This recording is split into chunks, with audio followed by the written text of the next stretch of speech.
Hello and Assalamu alaikum. Welcome to another episode of Cricket Comedy Club. और today was Zimbabwe versus West Indies और क्या धुआंधार match था. Early on Zimbabwe ने wicket गिरा ली थी West Indies की बहुत जल्दी, लेकिन उसके बाद जो धोया है हिटमेयर ने, रोवमन पोवल ने, मतलब वो वाली काली आंधी वापस आ गई है वेस्ट इंडीज़ के अंदर. वो किसी ने ट्रेंड चलाया था 2026 इज़ द न्यू 2016, उनके अंदर 2016 वाली रू आ गई है. ये वाहद टीम है जो उस ट्रेंड को फॉलो कर रही है और कोई दूसरी राय नहीं है अब इस चीज़ में कि इंडिया तो बाहर हो ही है, लेकिन वेस्ट इंडीज़ फाइनल खेल सकता है भाई. क्योंकि वेस्ट इंडीज़ ऑल दो जिम्बाब्वे एक छोटी टीम के खिलाफ मैच जीता है, लेकिन जिस तरीके से जीता है वो मैटर करता है. जो स्टेटमेंट दे के गए हैं, अभी वेस्ट इंडीज़ का मैच इंडिया के साथ होगा और चूँकि वो IPL खेलते हैं तो ऑब्वियस सी बात है कि वो वाला एक्सपीरियंस अपना इंडियन पिचेस के ऊपर यूज़ ज़रूर करेंगे. अनटिल और अनलेस IPL में आना है आपने तो कुछ कर लें. और वेस्ट इंडीज़ वालों को पैसे चाहिए भी हैं, लेकिन for the legacy, for the sake of your country, उनका कोच सैमी है और वो बेहतरीन 2 दफ़ा वर्ल्ड कप वैसे भी जीता हुआ है.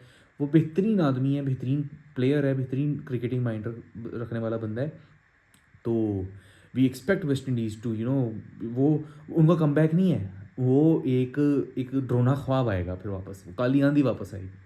और जिम्बाब्वे ने टॉस जीत कर पहले उनको बैटिंग दी. ऑल दो जिम्बाब्वे की अपनी स्ट्रेंथ बाद में बॉलिंग करने वाली थी, लेकिन उन्होंने पहले बॉलिंग कराई और जो सिकंदर रज़ा को कुट पड़ी आज, सबको ही पड़ी खैर से, लेकिन धो दिया. हिटमेयर ने कोई 20 ऑड बॉल्स थी और 70 की लाइन में वो चल रहा था. शुरू में जिम्बाब्वे ने उनको कैच ड्रॉप कर दिया हिटमेयर का, और फिर वही हुआ जो हमारे साथ अक्सर कैच ड्रॉप करने पे हमारे साथ भी वही होता है.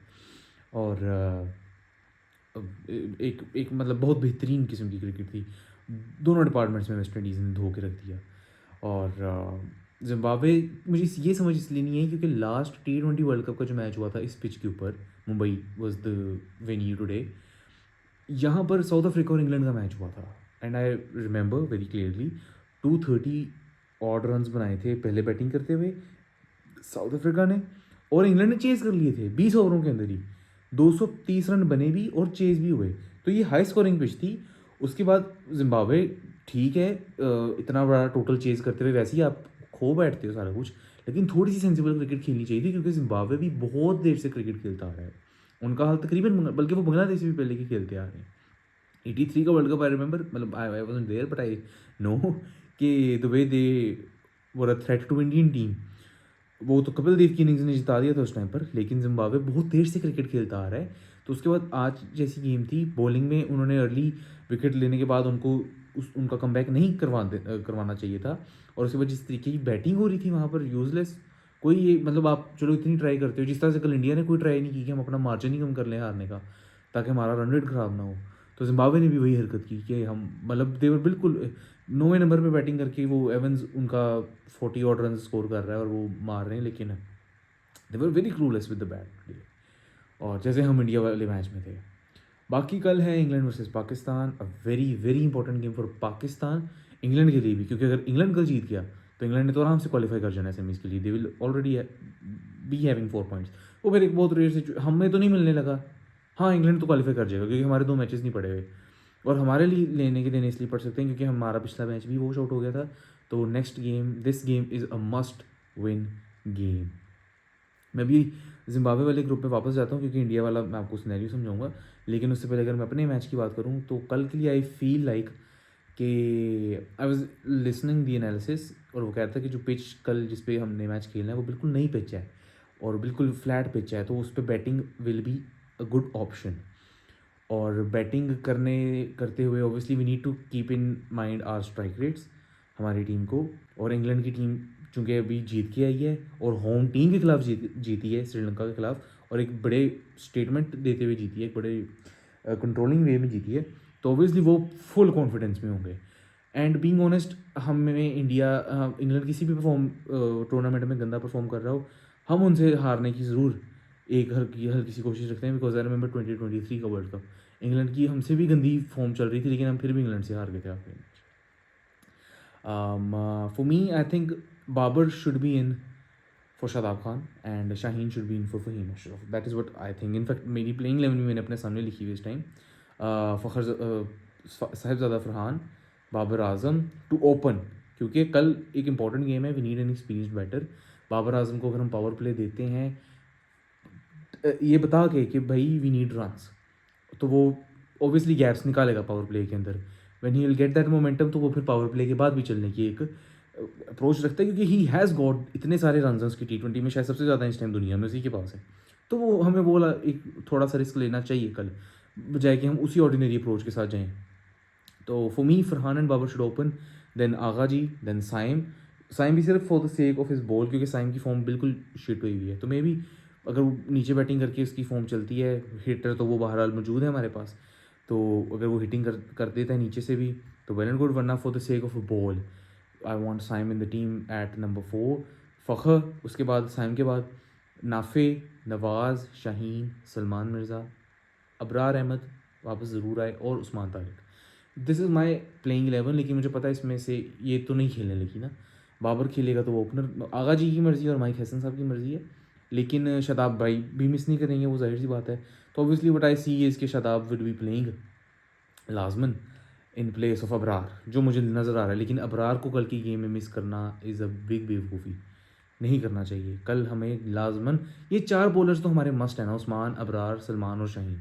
ज़ाहिर हम इनको शफल करते रहते हैं, नसीम डाल देंगे किसी जगह अगर हमें पेसर्स ज़्यादा चाहिए, या हम फ़हीम को वापस ले आएंगे, क्योंकि फ़हीम को हम यूज़ तो कर ही नहीं रहे हैं, उसको तो हम एज अ बैटर खिला रहे हैं। तो as a batter we'd love to have Fakhar, क्योंकि बैटर तो है कम से कम प्रॉपर हमारे पास। तो at least what we can expect from Agha ji is के हम कोई अच्छा अबरार को मिस ना करें शदाब के चक्करों में। बाकी जो आपको सही लगता है वो करें, अबरार मिस ना करें शदाब की वजह से ख़ास तौर पे। और बाकी हाँ, coming back to that Zimbabwe and West Indies points. अब सीन ये है कि we are all saying India is out, but how is India out? India is out in a sense कि अगर साउथ अफ्रीका अपने तीनों मैचेस जीत जाती है, अब एक तो जीत गई और आगे 2 मैचेस हैं, तो साउथ अफ्रीका के हो जाएंगे 6 points, which is the maximum a team can get. और इंडिया के रहते हैं 2 मैचेस, तो इंडिया वो 4 पॉइंट्स क्लेम करता है। अब इंडिया जब वो 4 पॉइंट्स क्लेम करेगा, इसका मतलब ये है कि वेस्ट इंडीज़ अपने अगले दोनों मैचेस हारती है। वेस्ट इंडीज़ आज जिम्बाब्वे से जीत गई है, इंडिया का अगला मैच जीतना ज़रूरी है वेस्ट इंडीज़ से, तो वो जीत गई। और साउथ अफ्रीका की जैसे मैंने पहले बात की कि अगर वो सारी जीती है तो वेस्ट इंडीज़ बाहर हो जाएगी। तो India and south Africa would qualify किस केस में? अगर साउथ अफ्रीका अपने सारे मैचेस जीती है। अगर साउथ अफ्रीका वेस्ट इंडीज़ से हार गई तो इन 3 टीम्स के पॉइंट्स हो जाएंगे 4-4, इंडिया के भी, वेस्ट इंडीज़ के भी और साउथ अफ्रीका के भी। यहाँ पर बात आ जाएगी रन रेट के ऊपर, और रन रेट इंडिया का बहुत गंदा है। अब ऑब्वियसली इंडिया अगर जिम्बाब्वे से जीती है और आगे जो दूसरी टीम है वेस्ट इंडीज़ से जीती है, बड़े मार्जिन से जीत जाती है, तो फिर तो उन्होंने जितने मार्जिन से हारी उतने मार्जिन से जीत गई, ये इवन हो गया। लेकिन अगर ये नहीं होता, अगर वो छोटे मार्जिन से जीती है 20, 30, 40 रन से जीती है, तो फिर that would be a very very confusing case for India, very very close case for India. और अगर साउथ अफ्रीका अपने तीनों मैचेस जीती है, क्योंकि साउथ अफ्रीका और वेस्ट इंडीज़ का मैच अब होगा बेसिकली एक टाई ब्रेकर या एक बड़ा अमेजिंग कॉन्टेस्ट होगा, और वैसे भी बड़ा एक अच्छा मैच होने लगा है, क्योंकि दोनों की hitting is something which T20 या क्रिकेट वॉज मिसिंग।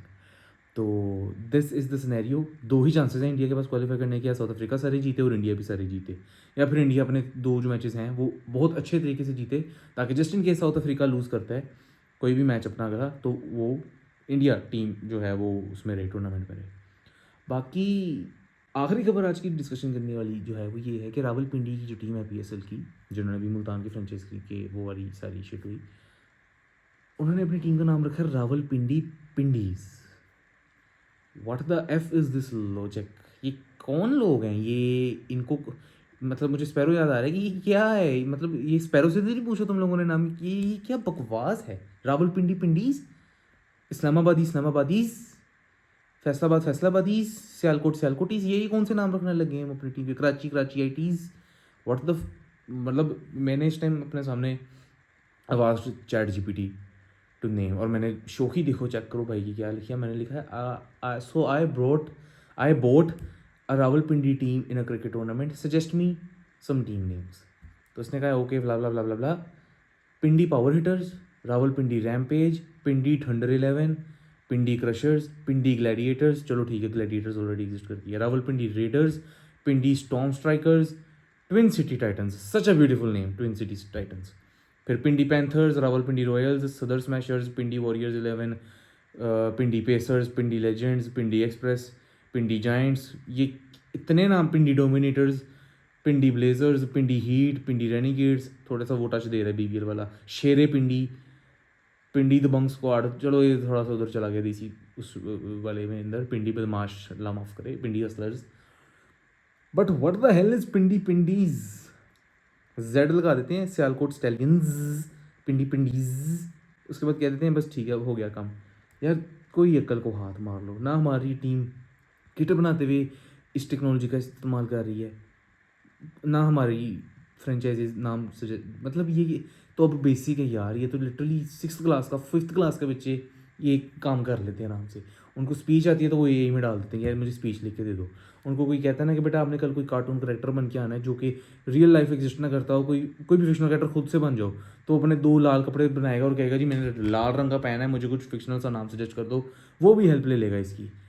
तो तुम लोगों को पिंडी पिंडीज, इन लोगों ने एक सर्वे भी कराई थी, आई रिमेंबर, कि पिंडी वालों का नाम क्या रखना चाहिए, उसमें किसी ने ये बकवास नहीं की थी कि पिंडी पिंडीज नाम रख दो। क्या कर सकते हैं, खैर वीडियो एंड कर सकते हैं, कल के लिए दुआ कर सकते हैं। कल आप लोगों को क्या लगता है कौन जीतेगा पाकिस्तान और इंग्लैंड में से? आई विश पाकिस्तान जीतेगा, लेकिन मुझे कहीं ना कहीं से ना वो लग रहा है कि कुछ लेकिन हाँ majorly factors are in our favour, तो अल्लाह खैर करेगा। अपना ख्याल रखिएगा, टेक केयर, अल्लाह हाफिज़।